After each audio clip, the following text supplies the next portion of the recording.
আসসালামু আলাইকুম। আমি শামীমা খুলনা থেকে বলছি। ভিডিও ব্লগার শামীমা চ্যানেল থেকে আপনাদেরকে আরও একবার স্বাগত জানাই।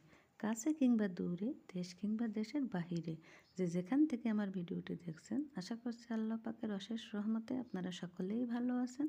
আমরাও আলহামদুলিল্লাহ ভালো আছি। তো চলে আসলাম নতুন আরও একটা ভিডিও নিয়ে।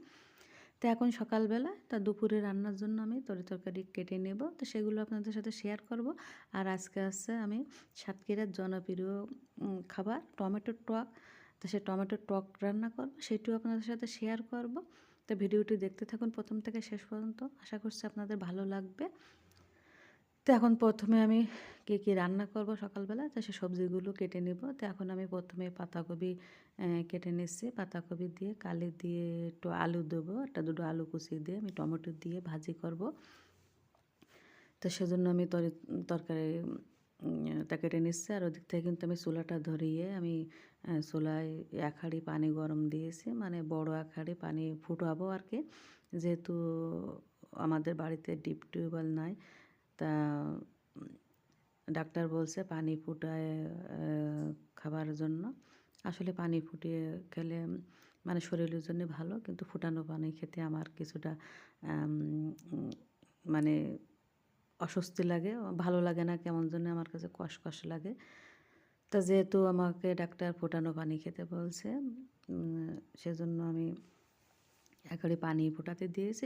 এদিক থেকে তরকারিটাও কাটা হয়ে যাবে, সবজিগুলোকে কেটে নিতেই কিন্তু ওদিক থেকে আমার পানিটাও ফোটানো হয়ে যাবে। তো আপনাদের সাথে গল্প করি আর তরকারিগুলো সবজিগুলো কেটে নিই। তো এখন আছে সকালবেলা, এখন 8:30 9টা বাজে। তো আমি কি করি, সকালবেলা একবারে চুলা ধরায় সকালে নাস্তাটা তৈরি করে নিই, আর ওই চুলায় একই চুলায় আমি দুপুরে রান্নাটাও সেরে নিই। দেখা গেলো কি যেদিন বাজার না থাকে আমার 10টা থেকে 10:30 বা সর্বোচ্চ 11টার মধ্যে আমার রান্না হয়ে যায়। আর বাজার থাকলে সেদিন একটু রান্নাটা দেরি হয়ে যায়। তারপরেও দেখা গেলো কি আমি বাজারটা করি, মানে দেখা গেলো আগামীকালের মাছ আছে, সেটা আমি আজকে রান্না করে নিই, মানে সেই মাছটা থাকতেই আমি রান্না করে তারপরে কিন্তু বাজারে যাওয়া হয়। এসে কুটে ধুয়ে মাছগুলো কেটে ধুয়ে গুছিয়ে নিই, কারণ যেদিন বাজার করা হয় ওই দিন বাজার করে এসে কেটে মাছ ধুয়ে রান্না করতে কিন্তু অনেক দেরি হয়। তো যেদিন আমার মাছ ফুরিয়ে যায় ওই দিন আমি রান্নাটা সেরে নিই, তারপরে বাজারে যাই। আর যেদিন বাজার করা লাগে না, মানে বাজারটা থাকে, সেদিন আমার 10টা 10:30টার মধ্যে রান্নাবান্না হয়ে যায়। সকালবেলা একটু দেরি হয়, কিন্তু গরমের সময় কিন্তু আমার 9টা থেকে 9:30টার মধ্যে রান্না করা হয়ে যায়। আর এখন যেহেতু শীতের সময় দেখা গেলো অনেক ঠান্ডা, তো ঠান্ডার জন্য একটু দেরিতে আসি রান্নাঘরে। তো এদিক থেকে কথা বলতে বলতে কিন্তু আমার পাতাকপিটা কুচানো হয়ে গেছে। এখন আমি পেঁয়াজের কালিগুলো কেটে নেব। তো অনেকে আছেন কিন্তু ছুরি দিয়ে কাটতে পারেন, খুব ভালো কাটতে পারেন, কিন্তু আমি আসলে ছুরি দিয়ে কাটতে পারি না। আমি বটি দিয়ে কাটতে খুব স্বাচ্ছন্দ্য বোধ করি বা ভালো লাগে বা তাড়াতাড়ি করতে পারি। কিছু কিছু জিনিস আছে ছুরি দিয়ে কাটা যায়, যেমন পেঁয়াজ কালিটা কাটতে পারি, কিন্তু কিছু কিছু জিনিস আছে যেমন আলু কুচানো, কুচানো যে জিনিসটা আলু কুচানো, তারপরে যে কুচি করা যে জিনিসগুলা মানে আলু শক্ত টাইপের, সেগুলো আমি কাটতে পারি না। আর আমি একবার লেবু কাটতে যেয়ে ছুরি দিয়ে হাত মানে আঙ্গুল কেটে ফেলেছিলাম। সেজন্য আমি সহজে আর ছুরি দিয়ে কাটি না। তো আমি বটি দিয়ে কাটতে পছন্দ করি এবং খুব তাড়াতাড়ি করতে পারি, সেজন্য আমি বটি দিয়ে কেটে নিই। যদিও বটিতে কাটতে একটু সমস্যা হয়, কারণ মাজা ব্যথা করে অনেক সময় বসে থাকলে। দাঁড়িয়ে কাটতে পারলে সবথেকে ভালো হয়। তাই এখন দেখছি যে অনেক বটি বের হয়েছে দাঁড়িয়ে কাটার জন্য। তা আসলে আমার রান্নাঘরটা আসলে ওইভাবে তো সিস্টেম করে বানানো না যে আমি বটি সেখানে রেখে কাটবো, সে কারণে আর কি বটিটা কেনা হচ্ছে না। তারপরে দেখি কি করা যায়। এদিক থেকে কথা বলতে বলতে কিন্তু আমার কালিগুলো গোছানো হয়ে গেছে। এখন আমি লেবু কেটে নিলাম, কাগজে লেবু কেটে নিলাম, আর ঝাল পেঁয়াজ রসুন এগুলো কেটে নিব।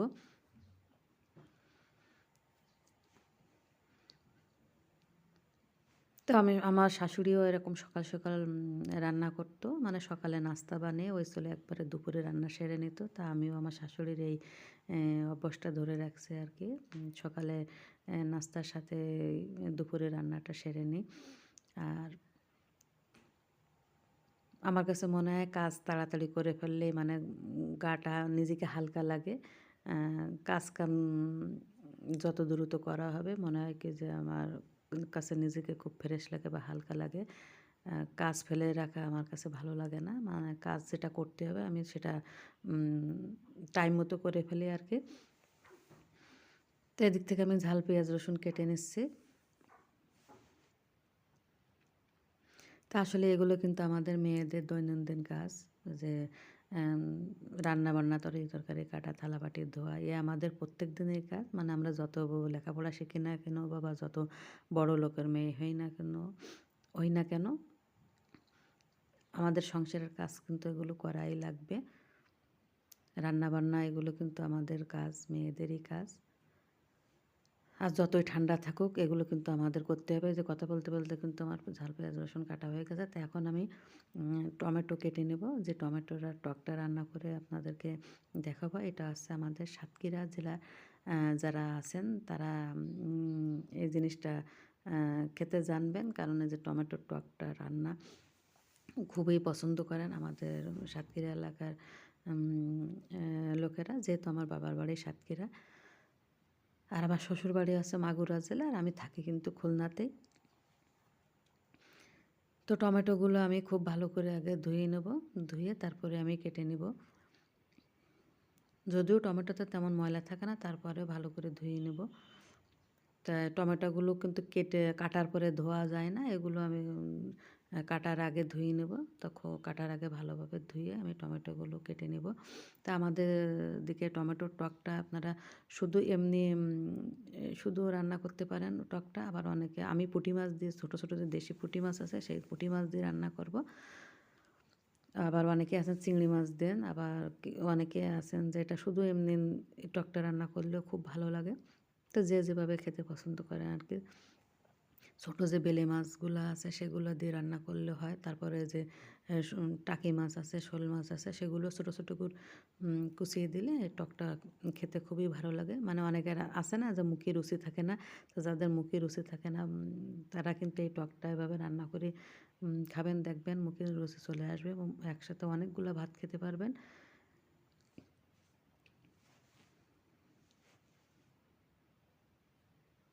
তো আমাদের সাতক্ষীরা অঞ্চলে কিন্তু এই টকটা খুব জনপ্রিয়। মানে সবাই খুব পছন্দ করেন এই টকটা খেতে, টমেটোর টকটা খেতে। তো আসলে আছে না এক জেলায় এক রকমের মানে খাবার জনপ্রিয় থাকে বা পছন্দ করে। তো আমাদের সাতক্ষীরা জেলায় এই টমেটোর টকটা সবাই কম বেশি ছোটো বড়ো সকলেই পছন্দ করেন। দেখা গেল কি যাদের অনেক সময় জ্বর, সর্দি, কাশি হয়, মুখে রুচি থাকে না। তারা এই যে টমেটো টকটা রান্না করে খায়। এতে দেখা গেল কি অনেকটা ভালো লাগে। তো কথা বলতে, বলতে কিন্তু আমার টমেটোগুলো কেটে নিয়েছি। তা আমি একটা টমেটো ৪ ভাগ করে নিয়েছি। যদিও টমেটোগুলো পাকা এগুলো কিন্তু সিদ্ধ হতে খুব বেশি সময় লাগবে না। আর এই যে কালিগুলো কুচিয়ে নিয়েছি। তো পেঁয়াজ কালিটা কিন্তু খুব ভালো লাগে ভাজি করলে। তা আমি আজকে পাতাকপি দিয়ে কালি দিয়ে ১টা ২টো আলু কুচিয়ে দেবো। দিয়ে টমেটো দিয়ে ভাজি করবো। আর এই যে আম পাতাকপি কুচিয়ে নিয়েছি। আর এখানে হচ্ছে গত রাত্রে আমি পিঠা বানিয়েছিলাম। চিতই পিঠা যে ভেজানো পিঠা সেটা। তা আমি ভিডিও করেছিলাম। তো আমার সেই ভিডিওটা ডিলিট করে ফেলেছি ভুলে। তা পিঠাটা ভিজিয়ে দেখছেন একদম এই যে দেখুন কত সুন্দরভাবে পিঠা ভেজেছে। তা পিঠা যখন তৈরি করা হয় না ফুললেই কিন্তু পিঠা ভেজে না। পিঠা বানানোর সময় কিন্তু বোঝা যায় যে পিঠাগুলো ভেজবে কিনা। তো এই যে দেখুন আমি হাত দিয়ে ভেঙে দেখাচ্ছি কত সুন্দর। এই যে দেখছেন ফাঁকা, ফাঁকা এরকম দাঁত। এই যে তো এরকম না ফুললে কিন্তু পিঠাগুলো ভালোভাবে ভেজে না। তা আমি দুঃখিত আমার সেই ভিডিওটা আমি ডিলিট করে ফেলেছি। তা নাহলে আমি সেই ভিডিওটা পিঠা যে তৈরি করেছিলাম ভিডিও করেছিলাম সেই ভিডিওটা আপনাদেরকে দেখাতে পারলাম না। তা পরবর্তীতে আমি তৈরি করলে অবশ্যই আপনাদের সাথে শেয়ার করব। তা কথা বলতে, বলতে কিন্তু এদিক থেকে আমার তরকারি সবজিগুলো সবগুলো কাটা হয়ে গেছে। এখন আমি রান্না চড়িয়ে দিয়েছি। তো আমি চুলায় আমি কড়াই দিয়ে আমি সামান্য অল্প একটু তেল দিয়েছিলাম আর একটু লবণ, হলুদ আর যে দেশি পুঁটি মাছ, সেই পুঁটি মাছগুলো দিয়ে দিলাম। এগুলো কিন্তু অবশ্যই কাটা, ধোয়া, পরিষ্কার করা ছিল। পরিষ্কার করে নিয়ে তারপরে দিয়েছি। দিয়ে আমি অল্প একটু পানি দিয়ে এখন জাল করে নেব। পুঁটি মাছটা কিন্তু সিদ্ধ হতে সময় লাগে না। জাস্ট 2 থেকে 3 মিনিট জাল করে আমি পুঁটি মাছগুলো নামিয়ে নেব। কারণ পুঁটি এখন আমি টমেটোগুলো সিদ্ধ করতে দেবো, কারণ আমি যদি পুঁটি মাছগুলো না উঠিয়ে নিই তাহলে এর সাথে যদি টমেটো সিদ্ধ দিই তো টমেটোগুলো যখন আমি গুটিয়ে নেব তখন কিন্তু মাছগুলো কাটা কাটা হয়ে যাবে, গলে যায়। তো এই জন্যে আমি মাছগুলো আগে জাল করে নিলাম, নিয়ে আমি একটা বাটিতে উঠিয়ে নিলাম। এখন আমি টমেটোগুলো দিয়ে দেবো। এই যে মাছগুলো কিন্তু জাল করে নিয়েছে, সামান্য একটু লবণ, হলুদ গুঁড়া আর একটু তেল দিয়েছিলাম অল্প একটু।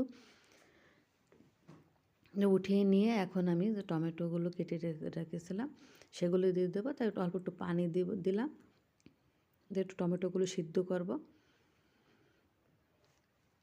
তো অল্প একটু পানি আর লবণ দিব, আর হচ্ছে হলুদ গুঁড়া দেবো। তা লবণ দিয়ে দিলাম আর হলুদ গুঁড়া দেবো, দিয়ে আমি টমেটোগুলো দিয়ে দেবো। তো টমেটো সিদ্ধ হতে কিন্তু খুব বেশি সময় লাগবে না, যেহেতু এটা পাকা টমেটো।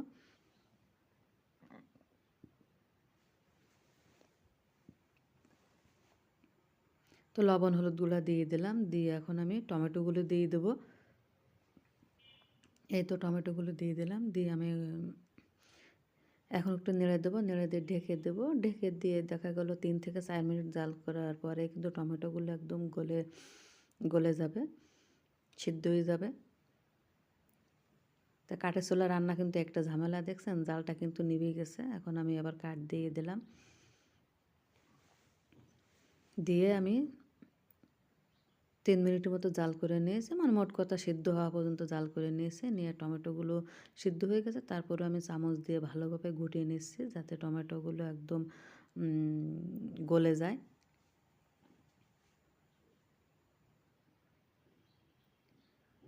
তো গুটিয়ে নিয়ে এখন আমি পানি দিয়ে দিলাম। মানে টমেটোর টকটা এমনভাবে রান্না করতে হবে যে একেবারে পানি পানি হবে তাও না, আবার যে খুব বেশি ঘন হবে তাও না।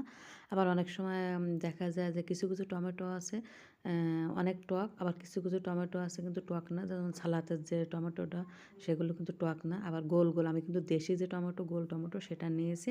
তো এই গোল টমেটো সাধারণত একটু টক বেশি হয়, টক রান্নার জন্যে দেশি টমেটো বা যে গোল টমেটো এটাই বেস্ট হয়।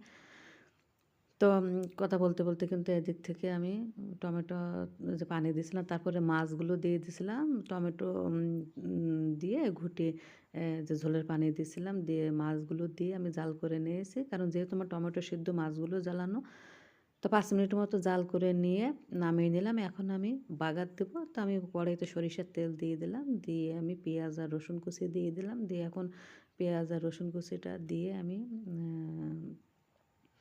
ভেজে নিব, মানে ব্রাউন কালার করে ভেজে নিব। ভেজে দেন আমি বাগারটা দিয়ে দেবো। তাই এখানে আমার কাছে আজকে সরিষা নাই, সরিষাটা দিলে খুব বেশি ভালো হয়। তো একদিক থেকে কিন্তু ভাজা হয়ে গেছে। আমি 1 চামচ টক নিয়ে, টমেটোর টক নিয়ে ফোড়নের ভিতরে দিয়ে আমি ভালো করে ঘুটে দিচ্ছি, দিয়ে এখন আমি কড়াইতে ঢেলে দেবো।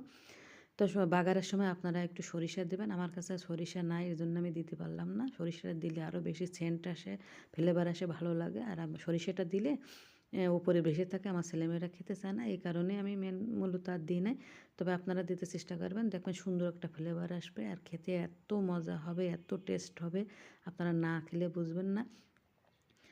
তো আমার কিন্তু কথা বলতে বলতে বাগার দেওয়া হয়ে গেছে। আর এর টমেটো টকটা রান্না করতে কিন্তু খুব বেশি সময় লাগে না, একদম কম সময় লাগে, অল্প সময়ের মধ্যে আপনারা রান্না করে নিতে পারবেন।